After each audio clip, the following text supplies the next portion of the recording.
Hello everyone, welcome back to the channel, and today we are going to do all the previous year questions associated with the chapter The Living World.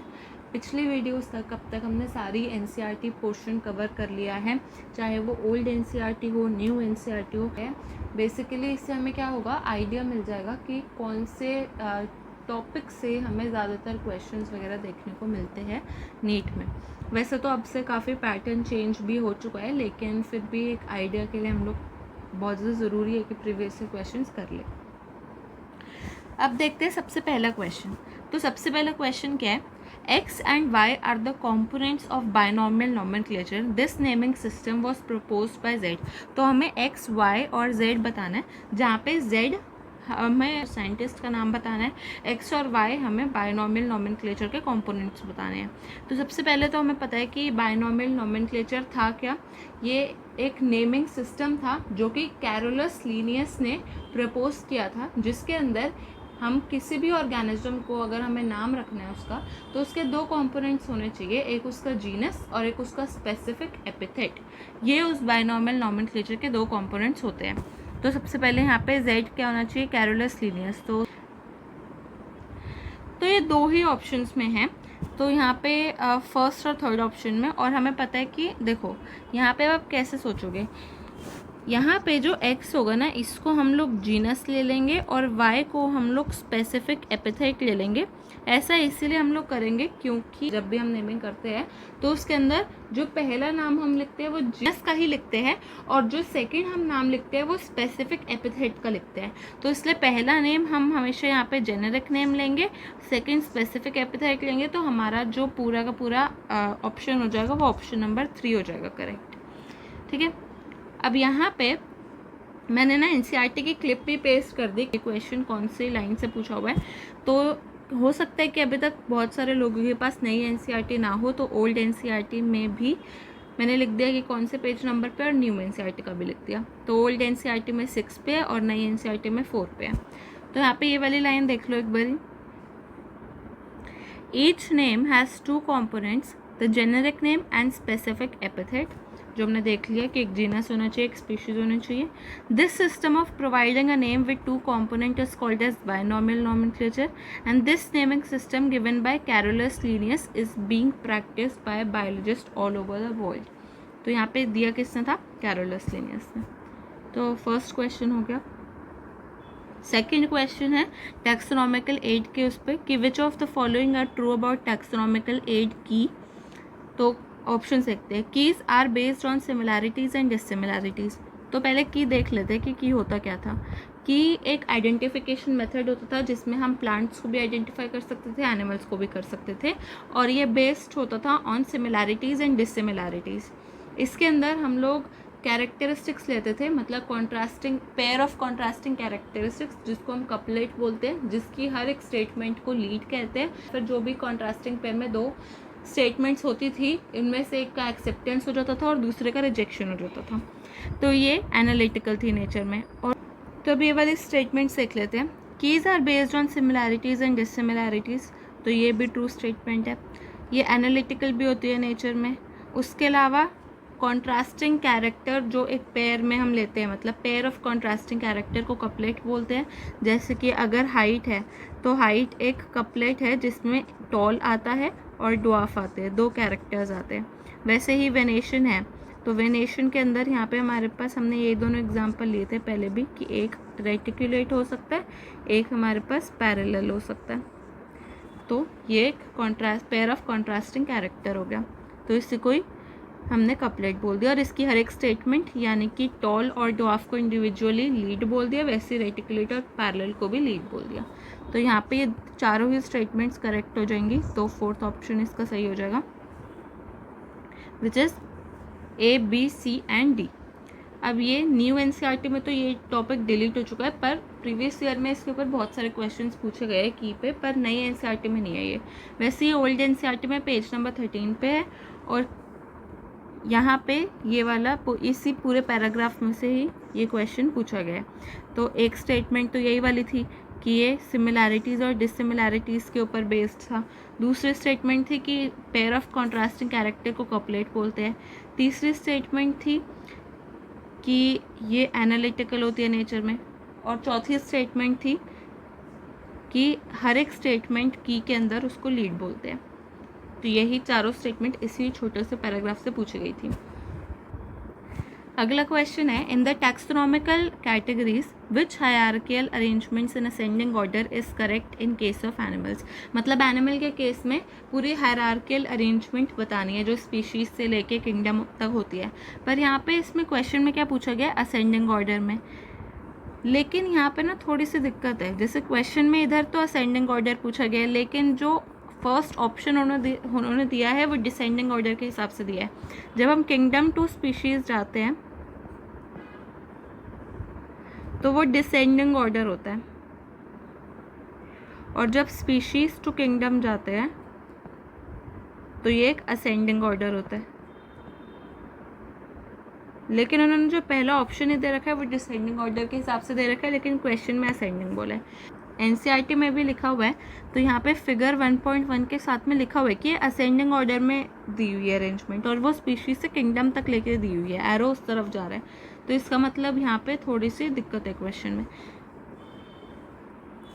लेकिन फिर भी अगर हम अपने हिसाब से most appropriate answer देखें तो वो कौन सा होगा, हम डिसेंडिंग ऑर्डर के हिसाब से दे सकते हैं बस, कि सबसे ऊपर किंगडम आता है जो चारों में सेम है, उसके नीचे अगर हम एनिमल के हिसाब से देखेंगे तो उसके नीचे फाइलम आता है, फिर class, order, family, genus and species. तो इसका जो ऑप्शन होगा वो ऑप्शन नंबर 3 करेक्ट होगा, और यही इसका सही आंसर होगा, क्योंकि मोस्ट अप्रोप्रिएट ही देखेंगे। फिर अगर चारों में ही सेम गलती है तो चारों ऑप्शन ही उस तरीके से। लेकिन अगर कोई ऑप्शन ऐसा होता है यहाँ पे कि वो स्पीशीज से शुरू होके किंगडम तक जाता, तो फिर वो वाला ऑप्शन सही होता, क्योंकि यही असेंडिंग ऑर्डर का ऑप्शन है इसके अंदर, और किंगडम से स्पीशीज में ये होना चाहिए डिसेंडिंग ऑर्डर में।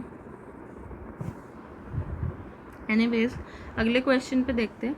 अगला क्वेश्चन है, which of the following is against the rules of ICBN। Generic and species name should be written starting with small letters. तो यही वाला अगेंस्ट द रूल है, क्योंकि जेनेरिक नेम जो है वो हमेशा कैपिटल लेटर से शुरू होना चाहिए, और स्पीशीज नेम जो है वो स्मॉल लेटर से शुरू होना चाहिए। Hand written scientific name should be underline. तो ये सही है, अगर हम प्रिंट करा रहे हैं तो वो इटैलिक्स में प्रिंट होना चाहिए, कि हैंड रिटन है तो उस केस में फिर वो सेपरेटली अंडरलाइन होना चाहिए। Every species should have a generic name and a specific epithet.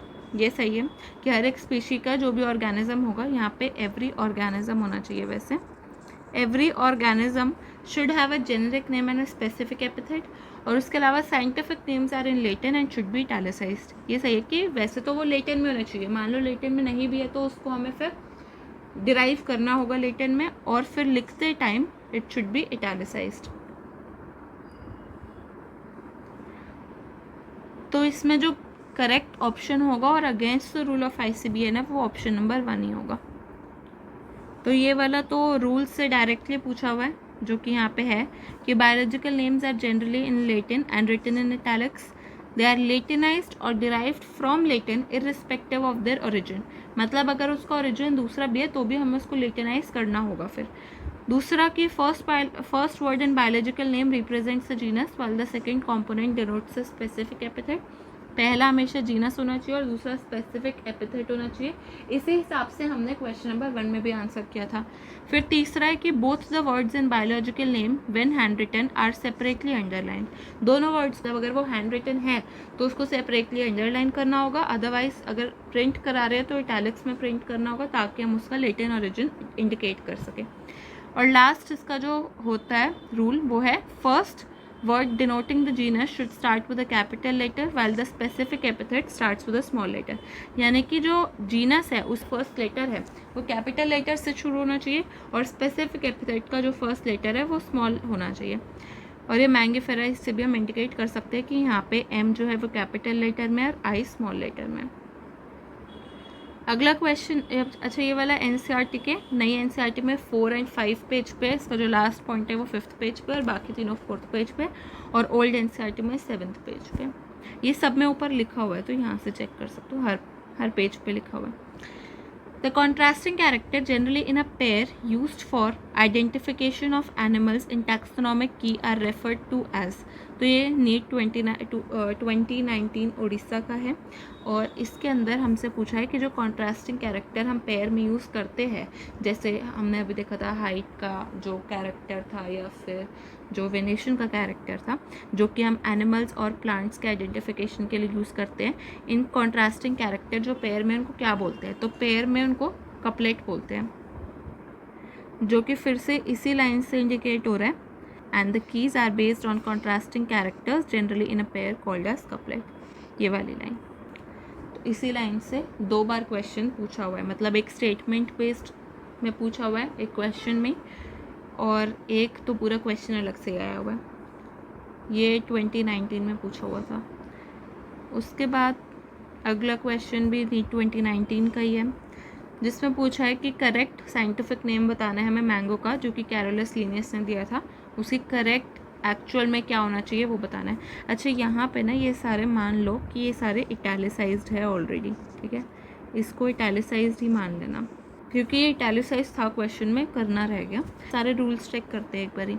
हमें पता है कि पहले जेनेरिक नेम होना चाहिए, बाद में स्पेसिफिक एपिथेट होना चाहिए, ये सब में ही है।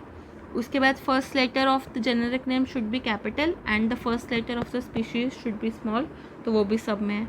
उसके बाद जो तीसरी चीज़ इसके आगे आती है वो होती है ऑथर साइटेशन। ऑथर साइटेशन मतलब जिस भी ऑथर ने उस ऑर्गेनिज्म को नाम दिया है और करेक्टली पब्लिश किया है और उस ऑर्गेनिज्म को डिस्क्राइब किया है, तो उसका नाम हम आगे लिखते हैं, उसी को ही ऑथर साइटेशन बोलते हैं। और ये नाम एब्रीवेटेड फॉर्म में होना चाहिए। तो यहाँ पे एब्रीवेटेड फॉर्म में जो कैरोलस लीनियस है उनको LINN डॉट से ही रिप्रेजेंट किया जाता है, तो यही वाला उसका करेक्ट नेम हो जाएगा, जो कि यहाँ पे भी दिया हुआ है दोनों NCERT में, इन पेजेस पे ये दिया हुआ है, ये वाला मैंगीफेरा इंडिका लिन, इस तरीके से यहाँ पे दिया हुआ है, जिसका मतलब क्या है कि ये स्पीशीज सबसे पहले लीनियस ने डिस्क्राइब की थी। अब अगला क्वेश्चन नीट 2018 में पूछा था, जो कि था match the items given in column 1 with those in column 2 and select the correct option given below. तो यहाँ पे हमें फिर देखना था, यहाँ पे एक्चुअली में इसके ऑप्शंस रह गए लिखना कि फर्स्ट कौन सा किससे मैच कर रहा है, पर हम खुद से ही सेट कर लेंगे कि क्या कौन सा किससे क्वेश्चन मैच कर रहा है ऑप्शन। तो सबसे पहले हर्बेरियम क्या होता है? स्टोर हाउस होता है प्लांट स्पेसिमेंट्स का, जहाँ पे प्लांट के स्पेसिमेन जो है वो प्रॉपरली मतलब dried, press and then preserved होते हैं। तो it is a place where dried and press plant specimens are mounted on sheets are kept. तो ये हो गया हर्बेरियम। क्योंकि उसके बाद आता है की क्या होता है? ये बेसिकली एक मेथड है जिससे हम आइडेंटिफिकेशन करते हैं एनिमल्स और प्लांट्स की। तो अ booklet containing a list of characters and their alternates which are helpful in identification of various taxa। तो यही होगा कि इसका मतलब क्या है कि एक ऐसी बुकलेट होती है जिसके अंदर हम सारे कैरेक्टर्स हमने लिखे होते हैं और उन कैरेक्टर्स के जो दोनों ऑल्टरनेटिव्स होते हैं वो उनके साथ में लिखे होते हैं, जिससे हम अलग अलग टैक्सा को आइडेंटिफाई कर सकते हैं। तो यही तो की होता है, इसको हम आइडेंटिफिकेशन के लिए यूज़ करते हैं और इसमें हम कॉन्ट्रास्टिंग कैरेक्टर्स के पेयर यूज़ करते हैं। तो ये हो गया की, जो कि हो गया बी का फोर्थ। तो ए का हो गया थर्ड, बी का हो गया फोर्थ, फिर म्यूजियम वाला। इसमें क्या है? It is a place having a collection of preserved plants and animals. तो ये तो हमने प्रॉपर इमेजेस वगैरह के साथ देखा था कि एक ऐसी जगह होती है। तो यहाँ पे म्यूजियम का होता है, ये मेजरली सारे हमें देखने को मिलते हैं एजुकेशनल इंस्टीट्यूट्स में, जहाँ पे हम प्लांट्स और एनिमल्स को प्रिजर्व करके रखते हैं। अलग अलग तरीके के एनिमल्स को अलग अलग तरीके से प्रिजर्व किया जाता है, किसी को स्टफिंग करके, इंसेक्ट्स को इंसेक्ट बॉक्सेस में, वैसे ही कोई ड्राई फॉर्म में रखा जाता है तो कोई प्रिजर्वेटिव्स के अंदर रखा जाता है। तो ये हो गया म्यूजियम, विच इज़ सी का फर्स्ट। और लास्ट है कैटलॉग। तो ये एक ऐसी लिस्ट होती है जो कि जिसके अंदर हमने सारे के सारे स्पीशीज़ जो एक गिवन एरिया में होते हैं उन सब के नाम होते हैं अलॉन्ग विद देयर डिस्क्रिप्शन। तो लिस्ट दैट एन्यूमरेट्स, यानी कि एक ऐसी लिस्ट जिसके अंदर सारे के सारे स्पीशीज़ जो कि एक एरिया में पाए जाते हैं उन सब के नाम दिए होते हैं with brief description along identification. तो ब्रीफ डिस्क्रिप्शन भी होता है उसके अंदर उसका, हर एक स्पीशी का। तो यहाँ पे ये वाला हो गया डी का सेकंड। तो ये इसका करेक्ट ऑप्शन हो गया। ठीक है, इस तरीके से वहाँ पे एक ऑप्शन दिया होगा और वही वाला हमें टिक करना है। तो मतलब हम यहाँ पे देख सकते हैं जितने भी क्वेश्चन थे सब एनसीईआरटी के किसी ना किसी लाइन से ही पूछे हुए हैं। इसका मतलब मेजरली एनसीईआरटी बेस्ड ही क्वेश्चंस पूछे जाते हैं, उसके बाद नहीं पूछे जाते। सिर्फ एक दो क्वेश्चन ऐसे हो सकते हैं जो थोड़े बहुत बाहर से पूछे गए, but they are also answerable. मतलब कोई कोई ऐसा होता है जो सिर्फ थोड़ा सा दिमाग लगाने से हो जाता है, और कोई ऐसा हो सकता है मतलब कभी कभी वो बाहर से पूछ लेते हैं, जैसे 2025 में ही पूछा था बाहर से, तो वो वाला तो फिर उसमें हमें थोड़ी सी बाहर से भी पढ़ना पड़ती है फिर चीज़ें। बट मेजरली क्वेश्चंस हमें एनसीईआरटी बेस्ड ही देखने को मिल रहे हैं अभी तक। ये वाला इसी पार्ट से सारे पार्ट पूछे गए हैं। फ्लोरा, मैनुअल, मोनोग्राफ, यहाँ पे कैटलॉग इसमें से पूछा गया था, और बाकी हमने की वाला पहले से ही देख रखा था, वो कहाँ से पूछा हुआ था। म्यूजियम भी हमें पता है और हर्बेरियम भी हमें पता है। ये सब देखेंगे भी हम आगे भी, क्योंकि मेजरली जो इस चैप्टर से क्वेश्चन पूछे गए हैं वो इन्हीं टॉपिक से पूछे गए हैं। हर्बेरियम से पूछा हुआ है, वैसे कीज़ से keys is a very important topic. मतलब एक टाइम पे था, लेकिन अब वो क्योंकि एनसीईआरटी से डिलीट हो गया तो अब उसके आने के चांसेस कम हो जाएंगे, लेकिन फिर भी ये एक टाइम पे बहुत इंपॉर्टेंट टॉपिक था और इसीलिए हमने इसको नहीं भी छोड़ा अभी तक। उसके बाद ज़्यादातर क्वेश्चन एक ICBN, ICZN वगैरह से पूछा हुआ है। बाकी जो नेमिंग करते टाइम हमें क्या क्या रूल्स ध्यान रखने चाहिए, उनसे ज़्यादातर क्वेश्चंस पूछे हुए हैं। अगला क्वेश्चन देखते हैं। देखो फिर से हर्बेरियम शीट का ही क्वेश्चन आ गया। क्या पूछा हुआ है कि जो हर्बेरियम शीट में हम साइड में लेबल लगाते हैं उसके अंदर क्या इन्फॉर्मेशन नहीं होती, कौन सी इन्फॉर्मेशन हमें नहीं देनी पड़ती। Date of collection, name of collector, local names और हाइट ऑफ प्लांट। तो ऑब्वियसली डेट ऑफ कलेक्शन तो डालते हैं हम उसमें, उसके अलावा जिसने कलेक्ट करा है वो भी डालते हैं, उसके अलावा local, English and botanical name डालते हैं, और लास्ट हम उसके हाइट तो नहीं डालते। ठीक है, हाइट तो उसके लेबल में नहीं होता है, वो उसके डिस्क्रिप्शन में हो सकता है, बट लेबल में नहीं दिया होता जो शीट के साथ में होता है। तो यही उसका करेक्ट ऑप्शन हो जाएगा। तो यहाँ पे ये दिया हुआ है कि हर्बेरियम शीट्स में एक लेबल होता है जिसके अंदर हमें date, place of collection, English, local and botanical names, family, collector name, ये सब देना पड़ता है। तो वो सारे ऑप्शंस हमने देख लिए थे, इसमें कहीं पे भी हाइट के बारे में नहीं दिया हुआ। फिर आता है study the given statement from A to D given below and select the 2 correct ones out of them. अच्छा, ये वाला क्वेश्चन किस में कब पूछा था? नीट फेज 2 2016 में पूछा हुआ था, और अगले वाला जो क्वेश्चन था ये भी इसी साल पूछा हुआ था। यानी कि जब भी इसमें मोस्ट ऑफ द पार्ट्स जब डिलीट नहीं हुए थे, जब एक टाइम पे थोड़ा इंपॉर्टेंट चैप्टर था तो एक साल में एक दो क्वेश्चन भी बन जाते थे, लेकिन क्योंकि अब इसमें से काफ़ी इंपॉर्टेंट चीज़ें तो डिलीट हो गई, इसीलिए अब इसमें से उतने क्वेश्चन नहीं आ रहे पिछले 1-2 साल से। तो इसमें सबसे पहले स्टेटमेंट क्या है? Definition of biological species was given by Ernest में। तो ये बिल्कुल ठीक स्टेटमेंट है, और ये वाले जो लाइन है ये बहुत सारे लोगों को पता भी नहीं होगी कि कहाँ से पूछी हुई है। ये साइंटिस्ट वाले पोर्शन से पूछी हुई है, जो सबसे पहले चैप्टर के शुरू में एक साइंटिस्ट वाला पोर्शन होता है, उसके अंदर ये पूछा, उसके अंदर ये लाइन दी हुई है कि definition of biological species was given by Ernest Mayr, जो कि बिल्कुल ठीक है। अगली है line, photoperiod does not affect reproduction in plants. तो ये गलत है। फोटो पीरियड जो है वो सीजनल ब्रीडर्स को इफेक्ट करता है, यानी कि प्लांट को भी इफेक्ट करता है और एनिमल को भी इफेक्ट करता है। उसके अलावा आता है binomial nomenclature system was given by R.H. Whittaker. तो ये भी गलत है, ये तो हमने देखा है अभी कि ये किसने दिया था? कैरोलस लीनियस ने दिया था। अगली लाइन है, इन unicellular organisms reproduction is synonymous with growth. तो ये भी ठीक है, क्योंकि जो यूनिसेलुलर ऑर्गेनिजम्स होते हैं वो ग्रो करते हैं सेल डिवीजन से, और उनका रिप्रोडक्शन का मेथड भी वही है, क्योंकि उसी के थ्रू उनके अंदर ऑर्गेनिजम्स इंक्रीज भी हो रहे हैं, मतलब इसी के थ्रू इनका नंबर भी इंक्रीज हो रहा है और इसी के थ्रू ये ग्रो भी कर रहे हैं। तो ये दोनों चीज़ें यूनिसेलुलर ऑर्गेनिजम्स में ग्रोथ और रिप्रोडक्शन सिनोनिमस होती है। तो इसमें ऑप्शन नंबर A और D सही हो जाएगा। स्टेटमेंट्स होंगी वो ऑप्शन नंबर 3 हो जाएगा। तो ये देखते हैं कि ये सारे कहाँ कहाँ से पूछे हुए हैं। तो सबसे पहले ये वाला तो साइंटिस्ट वाला ही पार्ट है। तो यहाँ पे देखो ये वाली लाइन है, definition of biological species was given by Ernest Mayr. तो इधर जो ये लाइन आपको दी है ना, ये देखो, ये है वो line. He also pioneered the currently accepted definition of biological species, यानी कि उन्होंने ही सबसे पहले यूज़ की थी ये डेफिनेशन जो आज हम जानते हैं, तो उन्होंने ही यूज़ की थी या फिर उन्होंने ही अप्लाई की थी, एक तरीके से उन्होंने ही दी थी। ठीक है, तो ये वाली स्टेटमेंट हो गई। अब photo period does not effect reproduction वाला पार्ट कहाँ से पूछा हुआ है? ओल्ड एनसीईआरटी में पेज नंबर 5 से, और नई एनसीईआरटी में ये पार्ट डिलीट हो चुका है। तो यहाँ पे देखो पूछा कहाँ से था, ये दिया हुआ था photo period affects reproduction in seasonal breeders both plants and animals. दोनों प्लांट्स और एनिमल्स में ये सीजनल ब्रीडर्स को इफेक्ट करते हैं। ठीक है, तो ये वाली स्टेटमेंट गलत थी। फिर उसके बाद बायनॉमियल नॉमेनक्लेचर वाला तो हमें पता ही है कि this system was given by Carolus Linnaeus. और चौथा जो हमें दिया हुआ है वो ये वाला है कि यूनिसेलुलर ऑर्गेनिज्म में रिप्रोडक्शन और ग्रोथ जो है वो सिनोनिमस है, तो वो यहाँ से पूछा हुआ है कि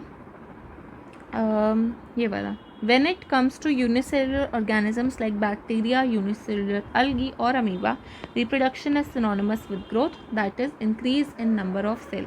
तो इसमें reproduction और growth दोनों ही cells का नंबर बढ़ना है। तो नई एनसीईआरटी में ये वाला पोर्शन भी डिलीटेड है, लेकिन ओल्ड एनसीईआरटी में पेज नंबर 5 पे था। तो यहाँ से हमें ये पता लग रहा है कि मोस्ट ऑफ द पार्ट जो डिलीटेड था उससे से ही इसमें से क्वेश्चन बनते थे। ठीक है, उसके बाद आता है nomenclature is governed by certain universal rules, which one of the following is contrary to the rules of nomenclature. कौन सा ऐसा है जिसमें जो रूल्स ऑफ नॉमेनक्लेचर को फॉलो नहीं कर रहा? ये नीट 2016 में पूछा था। इसका सबसे फर्स्ट स्टेटमेंट है when written by hand the names are to be underline. तो ये तो बिल्कुल ठीक है कि अगर हम हैंड रिटन है वो तो फिर उसको हमें अंडरलाइन करना होता है।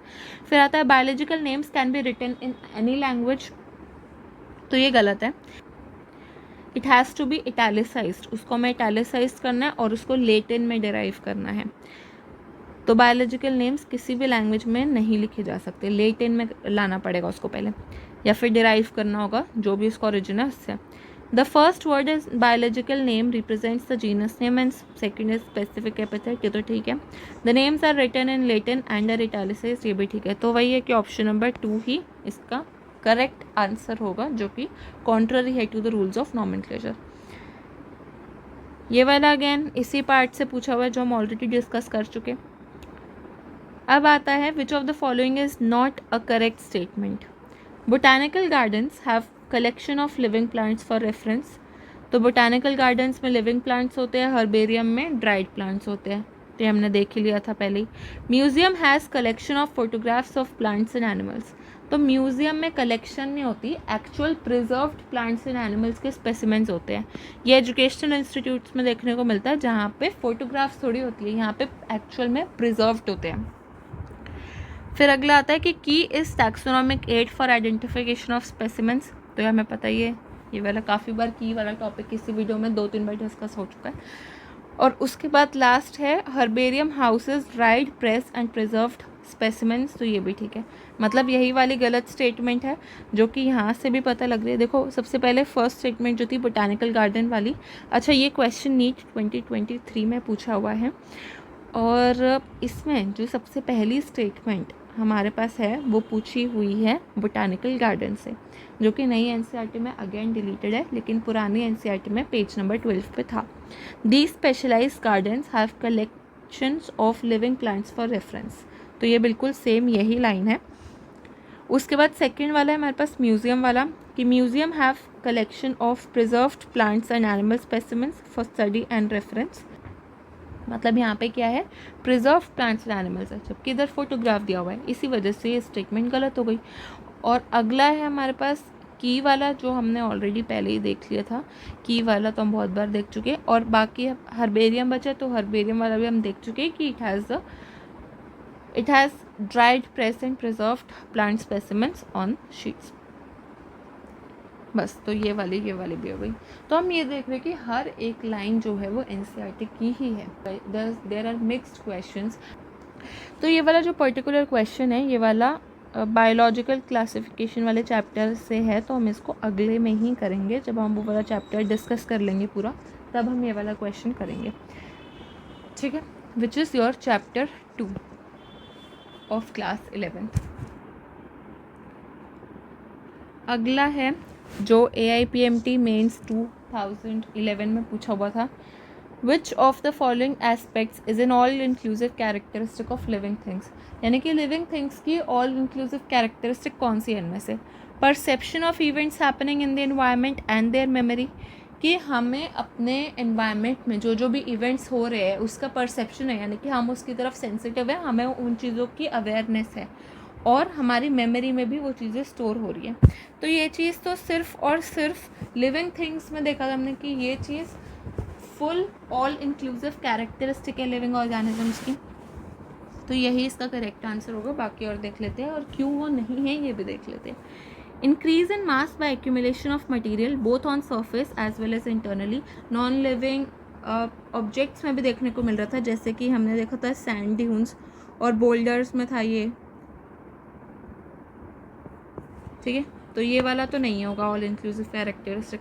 फिर isolated metabolic reactions occur in vitro, तो इसमें भी हमने ये स्टेटमेंट देखी थी कि ये लिविंग थिंग्स नहीं होती पर ये लिविंग रिएक्शंस होती है, तो इसका मतलब ये भी नहीं है, इन विट्रो वाले नहीं होगी। चौथा स्टेटमेंट है increase in mass from inside only, तो ये भी गलत है कि इंक्रीज इन मास ही होना ज़रूरी नहीं है, कुछ भी हो सकता है, इंक्रीज इन नंबर भी हो सकता है, इंक्रीज इन मास भी हो सकता है, बस वो इनसाइड होना चाहिए, अंदर से। अगर वो इंट्रिंसिक है तो इसका मतलब है कि वो सिर्फ और सिर्फ लिविंग ऑर्गेनिजम्स में ही होगा, लेकिन सिर्फ मास का ज़रूरी नहीं होना, तो इसीलिए ये गलत है क्योंकि यहाँ पे सिर्फ और सिर्फ मास लिखा है। तो इसलिए सबसे अप्रोप्रिएट जो स्टेटमेंट होगी वो यही वाली होगी कि perception of events happening in the environment and there memory, ये नॉन लिविंग थिंग्स भी नहीं कर सकते और लिविंग थिंग्स में भी ये सब लोग कर सकते हैं, लिविंग ऑर्गेनिजम्स में। तो यही वाला है इसमें कि most obvious and technically complicated feature और सारे कि consciousness is the defining property of living organisms, we have awareness of our environment, तो इसीलिए ये वाला सही हो जाएगा। और ये वाली स्टेटमेंट मेटाबॉलिज्म वाले पार्ट में है,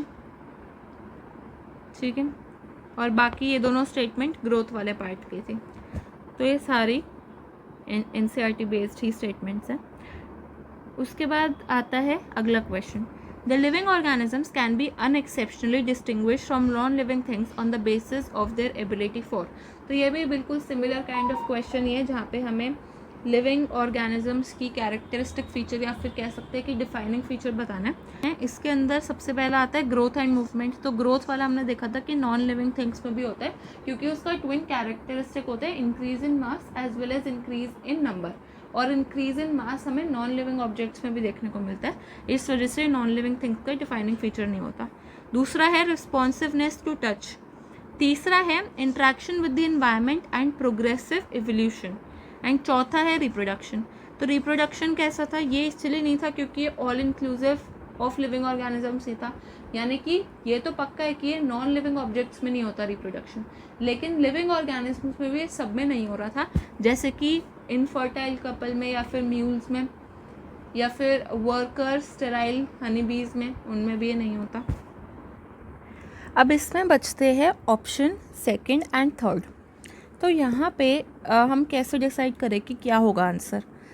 तो देखो interaction with environment and progressive evolution, वो बोल रहा है कि सबसे पहले क्वेश्चन समझो, वो बोल रहा है कि हमें अनएक्सेप्शनली बताना है कि अनएक्सेप्शनली कैसे living organisms non living things से सेपरेट हो सकते हैं, डिस्टिंग्विश हो सकते हैं।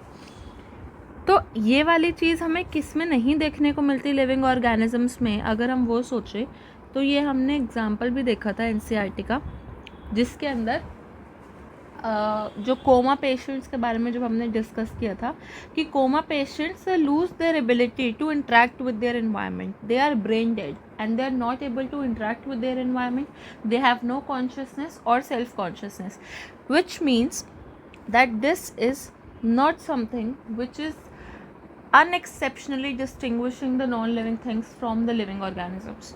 तो रिस्पॉन्सिवनेस टू टच जो है ये तो हर एक ऑर्गेनिज्म दिखा सकता है, हर एक लिविंग ऑर्गेनिज्म ये चीज़ दिखा सकता है, इसका मतलब ये है कि ये वाला ही यहाँ पे बिल्कुल करेक्ट होगा, which is responsiveness to touch. ये वाली चीज़ हमें कोमा पेशेंट्स के अंदर नहीं दिखती, दे लूज देयर एबिलिटी, तो ये कोमा पेशेंट्स में एक्सेप्शन हो जाता है, ठीक है। ये वाला ये वाला कोमा पेशेंट्स वाला मैं अभी दिखाती हूँ, वो मैं इस अलग से दिखा देती हूँ इसके अंदर पार्ट। तो ये वाला पार्ट है वो, ये भी पुरानी एनसीईआरटी में पेज नंबर 5 पे है, ये उसमें है नहीं प्रीवियस ईयर वाले में, ये मैं उसमें ऐड कर दूँगी। तो यहाँ पे देखो क्या लिखा है, when it comes to human beings it is all more difficult to define the living state. We observe patients lying in coma in hospitals virtually supported by machines which replace heart and lungs. Patient is otherwise brain dead, यानी कि जो heart and lungs भी उसके काम करते हैं वो machine support करता है उसको, और वैसे वो ब्रेन डेड होता है पेशेंट, लेकिन और उसके पास कोई भी सेल्फ कॉन्शियसनेस भी नहीं होती। इसका मतलब क्या है कि ये चीज़ एक एक्सेप्शन हो जाती है कोमा पेशेंट्स के लिए, इस वजह से हम वहाँ पे जो हमारा आंसर था वो ये वाला नहीं था। अच्छा, मेटाबॉलिज्म वाला भी मुझे थोड़ा सा दिखाना था कि isolated metabolic reactions in vitro are not living things but surely living reactions. वो जो हमने पहले क्वेश्चन किया था जिसमें हमने मेटाबॉलिज्म का देखा था, वो इसी लाइन से था कि जो isolated metabolic reactions in vitro होती है वो लिविंग थिंग्स नहीं होती, बट वो लिविंग रिएक्शन ज़रूर होती है। तो ये वाला पार्ट भी मैं उसमें पेस्ट कर दूँगी जो रह गया था उस टाइम पे। तो ये वाला पार्ट भी नई एनसीईआरटी में डिलीटेड है, पर ओल्ड एनसीईआरटी में पेज नंबर 5 पे था। अब आता है ICBN स्टैंड्स फॉर, तो ये तो हमें पता ही है। तो ICBN के फुल फॉर्म है international code of botanical nomenclature. ये एक ऐसी ऑर्गेनाइजेशन है जो सारे साइंटिफिक नेम्स वगैरह को अप्रूव करती है, उसके लिए प्रॉपर रूल्स वगैरह निकालती है कि क्या रूल्स को फॉलो करते हुए हमें साइंटिफिक नेमिंग करनी चाहिए। ठीक है, तो ये ICBN करती है। ये क्वेश्चन पूछा हुआ था AIPMT प्रीलिम्स 2007 में, और ये वाला क्वेश्चन जो ऊपर वाला था ये भी सेम साल का क्वेश्चन था। तो एक क्वेश्चन काफ़ी अच्छा आया था, मतलब ये वाला जो प्रीवियस क्वेश्चन था इट वाज रियली नाइस, और ये वाला तो बेसिक सही था। ये वाला हमें दोनों ही एनसीईआरटी में दिया हुआ है, न्यू एनसीईआरटी में पेज नंबर 4 पे, ओल्ड में पेज नंबर 6 पे, और ये इस पॉइंट से निकाला हुआ है कि scientific names are based on agreed principles and criteria which are provided in international code for botanical nomenclature. ऐसे ही एनिमल्स के लिए भी होता है international code of zoological nomenclature, जो कि ICZN होता है। ये वाला किसके लिए होता है? एनिमल्स के लिए होता है, यानी कि जूलॉजिकल नॉमेनक्लेचर के लिए। ये एनिमल्स वाले या फिर जूलॉजिकल रिलेटेड जो नेम्स होते हैं उनको अप्रूव करती है, उनके साइंटिफिक नेम्स को अप्रूव करती है। अगला क्वेश्चन भी सेम साल में पूछा हुआ था, AIPMT prelims 2007। 2 plants can be conclusively said to belong to same species if they, यानी कि हम 2 प्लांट्स को सेम स्पीशीज़ में कब बोल सकते हैं, यानी कि उनकी क्या ऐसी कैरेक्टरिस्टिक एक दूसरे से सिमिलर होनी चाहिए कि वो सेम स्पीशीज़ में बिलोंग कर सके। एक है कि उसके अंदर सेम नंबर ऑफ क्रोमोसोम्स होने चाहिए, can reproduce freely with each other and form seeds. तो ये तो बहुत ही इम्पॉर्टेंट होता है। अगर कोई ऑर्गेनिज्म सेम स्पीशीज़ में है so they are able to reproduce freely with each other, they are able to form seeds. और ये तो मैंने बार बार जब एक्सप्लेनेशन हम कर रहे थे स्पीशीज़ वाले का, वो उसमें भी बताया था कि उनके अंदर फंडामेंटल सिमिलैरिटीज़ होनी चाहिए, और उसके अंदर ये होना चाहिए कि जो ऑर्गेनिज्म सेम स्पीशीज़ में आ रहे हैं वो एक दूसरे के साथ ईजिली रिप्रोड्यूस करने चाहिए, इंटरब्रीड कर सकते होने चाहिए। तो इसीलिए ऑप्शन नंबर 2 ही करेक्ट ऑप्शन हो जाएगा। बाकी सब तो फालतू का दिया हुआ है और कुछ है नहीं इसमें। ठीक है, तो ये वाला देखो इस पार्ट से दिया हुआ है कि इसके अंदर फंडामेंटल सिमिलैरिटीज़ होनी चाहिए, और फंडामेंटल सिमिलैरिटीज़ मतलब they should be able to have everything same, कि उसके अंदर मॉर्फोलॉजिकल सिमिलैरिटीज़ होनी चाहिए, फंडामेंटल एनाटॉमिकल सिमिलैरिटीज़ होनी चाहिए, हर चीज़ में उसमें सिमिलैरिटी होनी चाहिए, उसका बिहेवियर सेम होना चाहिए। तो इस वजह से फिर वो रिप्रोड्यूस भी कर सकती है, और एक तरीके से हम कह सकते हैं कि फिर वो सेम स्पीशीज़ में भी बिलोंग करेगी अगर उन सब में ये सारे फीचर्स कॉमन है तो। बस ये थे प्रीवियस ईयर के जितने भी क्वेश्चंस थे टिल दिस वाज टिल 2005 से बाद के, मतलब 2005 के पहले के कुछ क्वेश्चन हैं वो अलग हैं, जो कि मोस्टली एनसीईआरटी बेस्ड नहीं है, but we discuss them in the next video along with the other questions. ये सारे एनसीईआरटी बेस्ड क्वेश्चंस थे। अब इसमें हम थोड़ा सा कंक्लूजन देख लेते हैं कि हमें क्या क्या पता लगा। ठीक है, सबसे पहले हमें ये चीज़ पता लगी कि what are the major topics जिसमें से अब तक क्वेश्चंस पूछे गए हैं। तो सबसे पहला जो सबसे मेजर टॉपिक जिसमें से अब तक क्वेश्चन पूछे गए हैं वो देख लेते हैं। एक है keys, very important topic, but ये अगेन इस बार अभी डिलीटेड है हमारी एनसीईआरटी से। तो एक हो गया कीज़। एक है हमारे पास जो रूल्स एंड रेगुलेशन से क्वेश्चन पूछा गया था, रूल्स फॉर साइंटिफिक नेमिंग, उससे। उसके अलावा ICBN और ICZN से क्वेश्चन पूछा गया है। उसके अलावा जो हमारे फीचर्स है लिविंग थिंग्स के, जो हम डिफाइनिंग फीचर्स जितने भी थे वो सारे जो पढ़ रहे थे, चाहे वो मेटाबॉलिज्म हो, रिस्पॉन्सिवनेस हो, वो सारे बहुत इंपॉर्टेंट है। रिप्रोडक्शन बहुत इंपॉर्टेंट है, ग्रोथ बहुत इंपॉर्टेंट है। तो ये सारे टॉपिक्स, तो ये हो गया व्हाट इज़ लिविंग थिंग्स वाला पूरा topic. What is living thing, ये वाला पूरा जो हमारे पास टॉपिक है, ये वाला बहुत इंपॉर्टेंट था। अब क्योंकि डिलीटेड है, मतलब मैं तो ये बता रही हूँ कि व्हाट आर द टॉपिक्स जिसमें से सबसे ज़्यादा क्वेश्चन पूछे हुए हैं। तो कीज़ है, रूल्स है, ICBN ICZN है, लिविंग थिंग्स वाला है, और उसके अलावा हाँ हर्बेरियम वाला टॉपिक है जो बहुत इंपॉर्टेंट है। ठीक है, तो these are the major topics जिसमें से क्वेश्चंस पूछे जा चुके हैं एक टाइम पे। बट अगेन अगर आप देखोगे तो ये वाला टॉपिक भी अब पूरा डिलीट हो चुका है, ये वाला भी डिलीट हो चुका है, ये वाला भी डिलीट हो चुका है। तो बच्चे कौन से, ये वाले दोनों टॉपिक्स। और हम ये भी देख रहे थे कि पहले हर साल 2 से 3 क्वेश्चन पूछे जा रहे थे, 2 क्वेश्चन तो थे ही, लेकिन अब इस चैप्टर में से क्वेश्चंस भी कम हो गए क्योंकि जो इंपॉर्टेंट पार्ट था वो डिलीट हो चुका है। बाकी हो सकता है कि अब नए नए टाइप के क्वेश्चंस बने जिसमें से उतने एक्सपेक्टेड नहीं थे, वो वाले क्वेश्चंस बने। So we have to be ready for all the types of questions. इस वजह से नेक्स्ट वीडियो में we'll be discussing all the other different types of questions. अब वो एनसीईआरटी बेस्ड भी हो सकते हैं, थोड़े बहुत एनसीईआरटी के बाहर भी करने चाहिए तो वो भी होंगे उसके अंदर। तो बहुत सारे टाइप्स के क्वेश्चंस हम लोग नेक्स्ट वीडियो में देखेंगे। Till then, thank you.